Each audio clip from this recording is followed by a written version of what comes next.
Hi, girlies. Welcome back to Key Bloom's podcast, where we empower you to embrace your inner goddess, design the life of your dreams. I'm your host, Liana, and today's episode is all about taking charge of your health, especially as a young woman in the Caribbean. We have a special guest, Dr. Rachel, a passionate advocate for women's health. Dr. Rachel, thank you so much for joining us today and all the girlies. Could you start by introducing yourself and telling us a bit about you and your background? Liana, thank you so much for inviting me to your podcast. I'm Dr. Rachel Corridon, your gentle gynecologist. And as Liana says, I'm passionate about women's health. It's basically all that I do and all that I have done, besides being a mother, wife, pastor's wife, and all those other things. Women's health is what I do. And I've been doing it for the past 12 years since I graduated medical school, basically. And I believe that through my work, I'm able to empower, educate women and give them a good footing in their life by encouraging them to take care of their health. So that's what I do in a nutshell. I'm a gynecologist, I'm a mother, I'm a wife, I'm a daughter, I'm a woman. And so Yes. a lot of the things that women go through, I have gone through as well. And I also have some insight into some of the fears and insecurities that women may have. And so I'm able to treat with them with that gentle touch. Love that. So, Dr. Rachel, that is such an inspiration. How do you handle like being a mom, a doctor, and doing it all, just being and taking care of yourself, being a superwoman? Like, I wouldn't say that I'm a superwoman because, of course, we all have times when we feel that we are not getting through it all. But yes. I would say that I have very, very good family support and also my faith in God. It helps to keep me grounded. And so those are the two things. So family support from my mom and from my husband and my faith. Yes. Yes, I love that. A woman of faith. So if you could give your younger self some advice on women's health, what would it be? You know, you gave me that question, and I was racking my brain trying to think about something that I would actually tell myself. And the truth is, I think I wouldn't to trust mommy. That's what I would say because my Yes. mom prepared me very well for womanhood, I would say. So there weren't any gaps in my knowledge. Whatever she knew and whatever information was available to her at the time, she gave to me. She taught me about discharge. She taught me about my period, my menstrual cycle. Before I saw my menstrual cycle, she had a girl's book and a boy's book. So she did the boys' book with my brother. She did the girls' book with me. And there was always open communication so that anything I had a problem with, an issue with, a question about, I was able to go to her with it. So I would say to my younger self, trust mom more I love that piece of advice. And for younger women to know that mom knows best most of the times, and that, most we of the time. sometimes be, yes, but to also to listen to yourself as well, But it's so important that our mothers, the women in our life, really set the example for us and really pave the way for how we think and how we grow up. And I love that your mom took the initiative to really sit down with you and have that conversation with you and your brother as well, because young men need that help as well to know about their self and their bodies. Yes, exactly. And so, I mean, there are things that she was a single parent. And Yeah. so, parenting the girl child, the female child, was probably a little bit easier for her than parenting the male child. But I think she did her best. She made sure that he had basic information to make wise choices, both of us to try to make wise choices. And that's all we as parents can do, lay the groundwork and give our children the tools to make good choices, and so that we kind of try to spare them from the consequences of bad choices as they go along the road. Yeah. But Dr. Rachel, don't you believe that young women and young people need to learn as well from themselves and their own life experiences, especially with this generation? Our parents' generation is completely different. Like the things they went through and what we're going through is We are worlds apart. I know that. I know that because I have a 14-year-old and we are worlds apart. You know, the yeah, way that he would communicate, the way that with me, sometimes we are not on the same page. We're not on the same wavelength. You know, sometimes the way he may answer, who do you think you're speaking to, young? But to him, he is speaking normal, you know? yeah, And so we still have to have the basics covered. You know, as the adults, we still yeah, have to cover the basics. We still have to give them the building blocks. We still have to give them the foundation of life so that even if and when, because we know that they are individuals and they are going to make their own choices and they have their own yeah, mind and they have other influences, but what we have to make sure is that the influences that we give as parents, as adults, as caregivers, as guardians is good advice and that the foundation that we give them is solid. Not yeah, to go into scripture, but you know, the scripture says to give the child, you know, teach the child the way that they should go, so that when yeah, they grow old, they would not depart from it. You know, so to me, that goes a long way into every part of life, even health. Yeah. So mhm, when we were young, yeah, our parents taught us how to brush our teeth, how to wipe ourselves, everything. So all of that was teaching, right? At every stage in life, from the baby to the toddler to the adolescent to the teenager to the young adult. And parents are still parenting adults, you know, so yeah, they're still teaching us in every phase of life. So as parents, as guardians, we can only be there to lay foundation, and our kids, our wards have the opportunity thereafter to take their own leaps. Yeah. yes. And you're so right about community. It is so important for us to have community in our lives, to have that support, especially as women. We need that support. You know, we are stronger together. So, what I wanted to ask you, what is one thing you wish more young women knew about health, about their Oh, bodies? I would say initially to learn self love. Self Yes. love goes a long way. So if you love yourself, you're able to care for yourself. And the second thing would be to learn your body. And it starts with simple things like learning your anatomy, knowing what you look like. You know, everything when we were growing up was taboo. You know, Yes. you can't look there, you can't talk about there, don't touch Mm, there. You know, yeah. if we are able to allow children, I mean, in a safe manner, to know their bodies, to know their body parts. Even with my young toddler at this time, we made it a point that she knew proper words for her body parts. So she knew what was the vagina. She knew what breasts are. She knew what are the parts of the body that should not be touched by anybody but mom or auntie or granny when she is being attended to and no other time. So it's not, so Mm, she even knows those boundaries. And now that she's 4, she would tell you things like, can I have my privacy? no, Yeah. that's Yes, so we need to know what are our boundaries. We need to know what is normal about our bodies. So, to know what is normal, you have to know something about female health.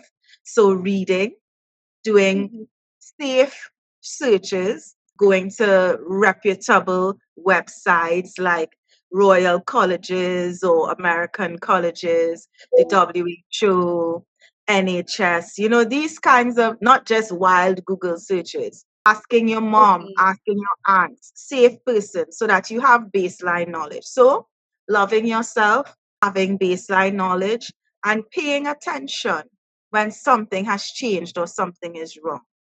You know, Yes. that's what I would want young women to know. And the key thing that they should know as well, a simple thing, it's their cycle. Yes. Knowing your menstrual cycle is the key to managing so many of the issues that you are going to encounter in this female life. So if you know your cycle, if you know what the menstrual cycle is, what is a normal menstrual cycle, you are going to be able to pinpoint when things are going a bit astray. Yeah? You are so right, Dr. Rachel. I love that my generation, we are so more open to talking about your periods. Anything under boundaries. We are so like intact with what's going on in the world. And I love that we are able to talk Yeah. and express ourselves. Like and talking to young women, hey, this is not okay, to protect yourself, and it's okay to say no when you're Yes, uncomfortable. So I think that you is so have a important. voice. Yes, you have a voice and it needs to be heard because you are beautiful, you're confident, you're amazing. So Yes. that's I love that. Can you explain the HPV vaccine and why is it so important for young women, especially in the Caribbean? All right. So what is HPV? HPV is human. We'll start with that. HPV is the human papilloma virus, and it is a virus that is responsible for most of the anogenital and head and neck cancers. These include vulva, which would be the outer lips of the vagina, vaginal, which would be a vaginal canal, cervical, which is the mouth or neck of the womb, and also anal cancer, throat, tongue, right?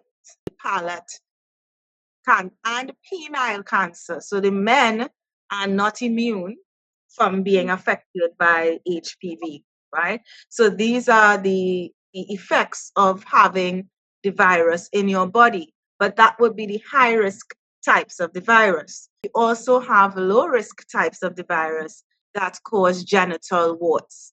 And genital warts are these cauliflower like, spine like looking growths that you will find in your genital area, on the vagina, around the anus, on the penis. So this is a sexually transmitted infection. Okay, so it goes from, and it doesn't only have to be passed via penetrative intercourse. It could also be passed by the exchange of bodily fluids, by the rubbing of skin areas, mucosal areas, right? So it can be spread either way, right? So that is what human papillomavirus is. So you have to know that before we talk about what is the vaccine. So the vaccine, therefore, would be the biochemical or the clinical means of preventing you from getting disease if you are exposed to the human papillomavirus or HPV. So what it does, it gives your body a pre-knowledge of HPV and your body mounts a response. So you produce antibodies. Antibodies fight and eliminate infection. So if your body is able to mount a response before getting the full virus, if you are exposed in time to come, the virus is not going to have time to set in and fester, right? In so doing, we reduce the risk significantly, right, of genital cancers and also genital warts. That was really informative. I did a little bit of research on it as well. It's important for men and for women to get checked. Yes. Checked. I wouldn't say checked because the checking screening is only available for women, right? Oh, However, vaccination is available for both male and female in the adolescent population, especially. And we yes. also want to highlight that it's best to get this vaccine before engaging in intercourse. Not that it would not be effective after intercourse, but we want to catch our adolescent population before they have sex, before they are exposed, so that they can mount a response and have proper protection. Yeah, so And it's what? both boys and girls from about 9, but definitely between 11 and 13, 14 Okay, then. so that's the perfect age for that Perfect. perfect age. But for girls, you can have it all the way up to 26. Are there any myths or misconceptions about the HPV? Well, definitely where there will be many, right? If we look at our most recent encounter with vaccines, that would have been COVID-19, right? If we say that everybody gets irritated instantly, I don't want that in my body, you know? But the Yeah. HPV vaccine, on the other hand, has been around for decades, right? Okay. And there are some myths associated with it. One, you can't have it after having intercourse already. And I would have explained that that is not the case, right? You can even, there are some instances, it's individualized, where you can even be vaccinated after having been told that you have HPV, if you have Okay. been treated, right? So let's say HPV virus was found in a cervical sample. We did a biopsy, we removed it. You can still be vaccinated to prevent reinfection of that area, right? So vaccination can occur even after having intercourse. Do people become paralytic from the vaccine? No. There is no direct correlation between these sorts of adverse effects. Now, yes, anytime you have a vaccine, your body is going to react. If you remember when we got COVID most recently, we felt ill, chills, all these things as though you had the virus itself. You were down for a day or two, well, me at least, and it was just the vaccine, right? So you may have some not adverse, undesirable, right? However, it's not supposed to cause you any morbidity, okay? It's not supposed to put your health at significant risk, yeah? Another myth that we have is that boys don't need the vaccine, and well, I No. busted that one already. So boys Yes. should also be males should also be vaccinated, and the prime age is the adolescent age. Personally, I had a HPV vaccine actually at 14. So Okay. my dad actually took me. So yes, you see, men being proactive in yes, he did take me. So where will someone get the HPV vaccine available for them in Trinidad? In Trinidad and Tobago, we have a parallel system, both public and private. So privately, you Okay. would have to pay for it, of course.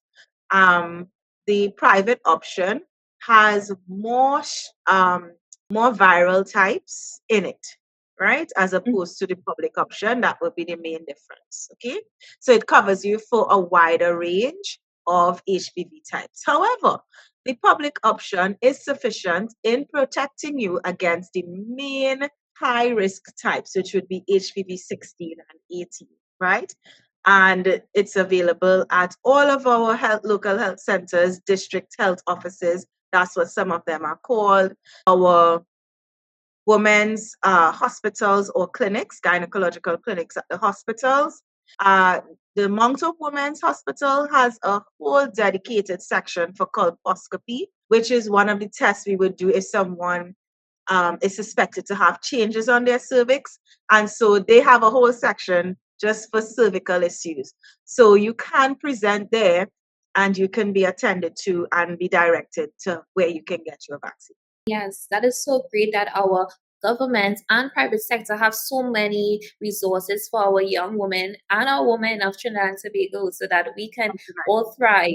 What would you advice would you give for them for their first pap smear? You can go to your private gynecologist. Not only a private gynecologist, you can go to your private family physician, your private GP. You can go to a midwifery-led service and get your pap smear done. You can also go to your local health center, to your gyne clinic. If you're already in that clinic, we will do your pap smears if they are required while you are in our clinic for other issues. We would also do your primary screening, which is called the pap smear being one of them. What should a young lady know? Number one, don't be afraid of it, right? I'm a gynecologist and I don't like it. However, Yeah. it's not that it's so uncomfortable or painful. Me, for instance, I may go to a colleague. I can put my trust in the care that I would get from my colleagues, right? So I would say know that although you have to go in knowing that one, it's intimate, so you may feel uncomfortable, but let your provider know how you feel. So I speak with my patients and I prepare them even during the consultation. Now, you may not have all of that time in the public system where we're just doing pap smears. So today is pap smear day. Okay, come now, go up on the bed. Okay, stirrups. Okay, speculum, right? But doing a little YouTube video, looking at the process, seeing what is involved, knowing what to expect. And I have a video as well on TikTok where I explain the simple thing, which is the speculum exam. And that's what we don't like. The pap smear itself is just a 30-second turn of a brush. What we don't like is the passage of the speculum. That's what we don't like. So, how do you manage going through a speculum exam? Number one, you have to be sometimes for my patients who are a bit anxious, I may even put on spa music and then they will giggle. And when they giggle, am I at the spa? Then the Yes. atmosphere lightens and they feel much more comfortable and the pap smear is over and they don't even know, I right? think relax when you have Yeah. your pap smear, relax and then just don't be in your head. Yes. So the speculum exam involves taking a speculum and placing it into the vagina, right? The vagina is actually a muscular area. So if you see I'm squeezing on the speculum and the doctor or the nurse is trying to put it in, that is going to cause you pain and discomfort as opposed to relax. Oh, I see. So I would tell my patients, take a deep breath, and as I'm passing the speculum, let that breath out, right? So get into your zen. So let that breath out. Keep your buttocks on the bed. If you find yourself lifting your bottom up, then you're not relaxed and you're squeezing, and we'll be fighting against each other. That's how I relate that situation to my patient. I say, come on, we're fighting each other. Are you in pain? The other thing is, you should not be feeling pain. Expect to feel pressure, expect to feel discomfort, but you should not feel pain. If you are Okay. feeling pain, you need to let your provider know. Maybe they need to readjust the position of the speculum. Maybe they need to put your bottom on a pillow to give you a little lift. Maybe they need to size down on the speculum. So, Oh, I didn't using know a they smaller have to. speculum. Oh my God. So So using a smaller speculum helps the process go a little easier. okay. So ladies, please inform your doctor everything that's going on. They're Yeah. here for you. It's a little difficult, so bear with us because the Yeah. cervix is high in the vagina. Some women, their cervix is facing upward, some is facing downward, some is still over to the side. So we may have to move that speculum a little bit just to get the cervix to pop into the speculum. So bear with us. So as I said, discomfort, but you shouldn't be feeling pain. Yeah. How often should someone get it and at what age? Ideally, you should start having your pap smears. What we follow in Trinidad and Tobago at this time is you should start having your pap smears at the age of 21. Previously, we would do pap smears every 3 years up to the age of 50, but now we've actually brought that down to 30. So from 21 to 29 years of age, you're going to be doing it every 3 years. After 30 and up to the age of 65, you can do it. You can continue doing it every 3 years. However, if you add the HPV test Yes. to your pap smear, which is not available publicly, right? But if you add the HPV test to your pap smear, you can increase that interval to every 5 years, up to the age of 65. And it doesn't depend on sexual activity. However, That's in our nasty. society, yes, in our society, I know that there is a big weight placed on virginity, right? Yes. Our women, our moms would have reservations to doing pap smears, even if you're 21, but have not had encountered penetrative sex, right? What we do know As I said before, it does not have to be penetrative sex. But as a gynecologist, as a physician, I would also go with the flow of my patient. So if a patient comes to me and tells me that they want to try, I would explain that this may be quite uncomfortable for you. If you want to do it, no problem. But I would never force a patient to do it if they have not had intercourse. Yeah. But it is available to you between the ages of 21 and 65. I've heard someone say that they want to have a tampon because of that reason. So I get it. Yes. So if you wouldn't even use a tampon, you wouldn't want to have a speculum exam, right? Yes. Mentally, socially, to wrap your head around that may be quite difficult, right? So a young woman, 21 years old, never having encountered intercourse, she may not be willing to go through the test, right? However, as you grow older in age, whatever your sexual history, you should start doing your pap smear. So, what are some signs that a woman has cervical cancer?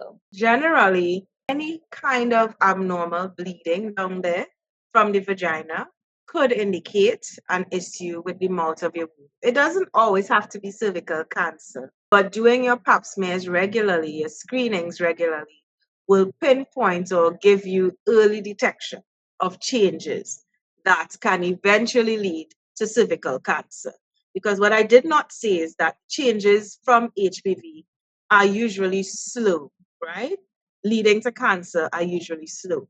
And so that's why we do early detection by cervical cancer screening. So any kind of abnormal bleeding. And we go all the way back to the beginning of our conversation when we spoke about knowing your body and knowing when things are wrong.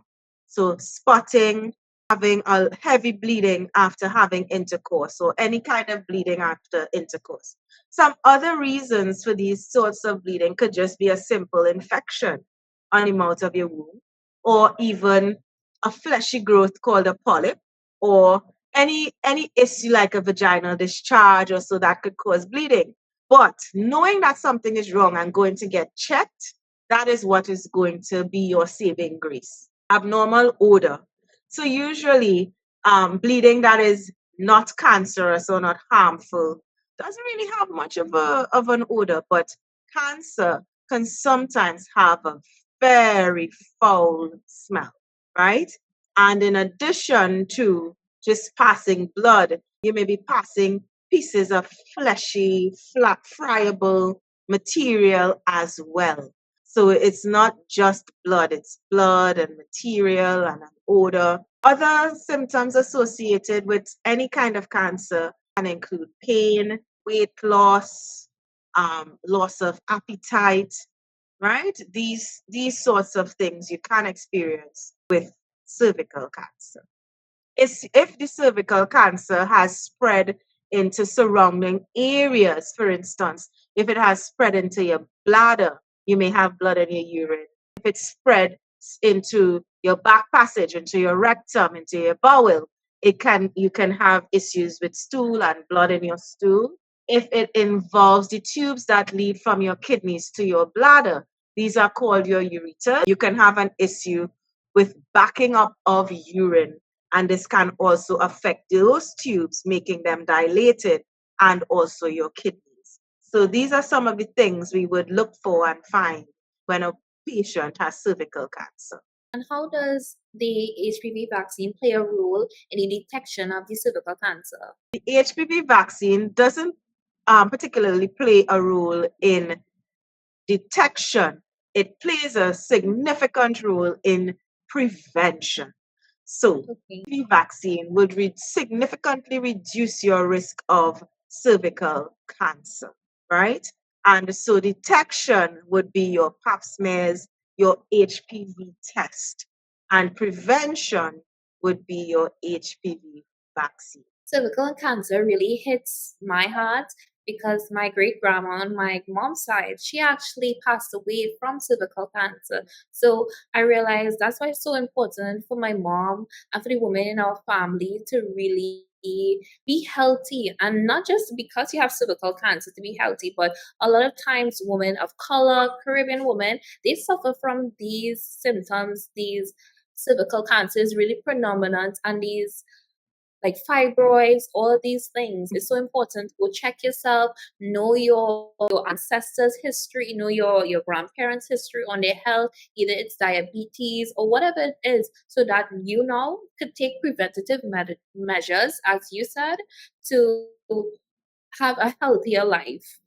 Correct. And we have so much resources at our fingertips now. I think we are so blessed to Yeah, have the knowledge that our grandparents and our grandmother didn't have. that is so true. And you mentioned the Afro-Caribbean population, as you mentioned that. In studies, in the American studies, in UK studies, it has been found that women of African descent are more likely to be diagnosed and die from cervical cancer than Wow. other groups, the Afro-Hispanic, right? And this is because one of the reasons would be one, they may not access early detection, which would be a pap smear, and also they may not have access to care, health insurance, these sorts of things. And so in Trinidad and Tobago, healthcare is actually free if you Yes. go accessing the public Awesome. system. So there's no excuse. This is what I tell my patients, that no woman in this country should die from cervical cancer because she did not check. Yes. Granted, there are circumstances where in between your pap smears you were going regularly, something developed. But I am talking about the woman who presents with cervical cancer and never had screening. That is the Mm. woman we are speaking to today. Not necessarily the woman who is doing it right, who's Yes. who's on the button. We are Yes. trying to I got encourage, it. yes, we are trying to Yeah. encourage those who, a little more laissez-faire, Yeah. to get on board with being an active participant in your own health, in knowing what's going on with your body. And so, one of the cases that, as you spoke about your grandmother, one of the cases that would always be in my mind is that of a non-national. And so these patients are also more at risk because they are not going to access healthcare as regularly as a national person that's documented, or an immigrant that's documented and has insurance, for instance, right? Yeah. So it was an undocumented foreigner.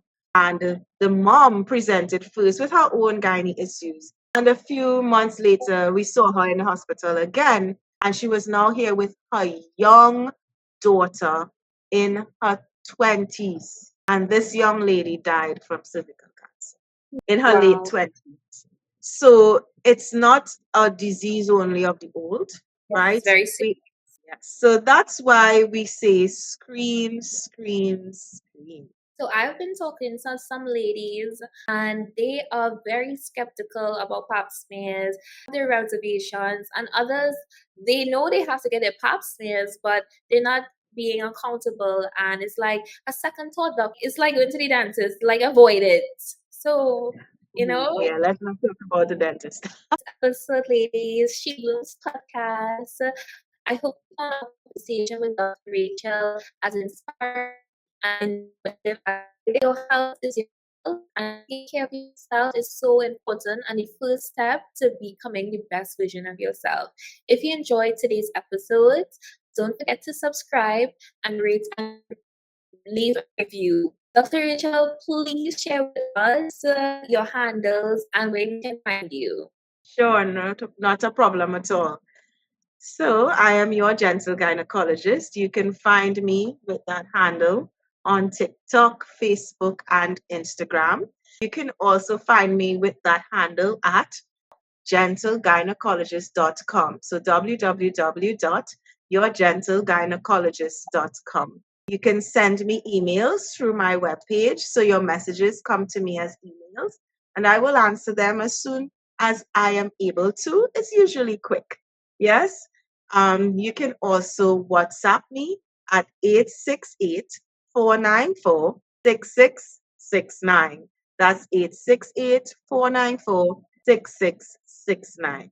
So those are the ways that you can contact me. WhatsApp, contact me by message through the page. You can go to the page. You can also book through the page by clicking on the booking link. And all of my social media pages, which would be Instagram, Facebook, and TikTok. Awesome. So share this podcast with your friends and your other girlies to hear this message. Is really informative, and we want all of you guys to know how important it is to take care of your body, stay beautiful and blooming. Bye, guys. Bye.